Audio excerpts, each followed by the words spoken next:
गमले में कमल कभी खिलेगा नहीं।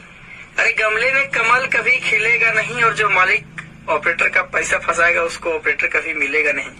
इंसान अपने मोहल्ले में खो नहीं सकता, इंसान अपने मोहल्ले में खो नहीं सकता, और जो मालिक ऑपरेटर को हर महीने सैलरी देता है उसको ऑपरेटर का दिक्कत कभी हो नहीं सकता। मुझे पता है सेठ तेरे अकाउंट में लाखों रुपये पड़ा है, मुझे पता है सेठ जी तेरे अकाउंट में लाखों रुपये पड़ा है, लेकिन जो ऑपरेटर का पेमेंट नहीं दिया टाइम पर उसका मशीन आज बिना ऑपरेटर के गैरेज में खड़ा है। माना कि सेठ जी आपके पास लाख मजबूरी है, अरे माना कि सेठ जी आपके पास लाख मजबूरी है, लेकिन भैया मशीन चलवाया है तो पैसों भी देना जरूरी है। जो ऑपरेटर मालिक का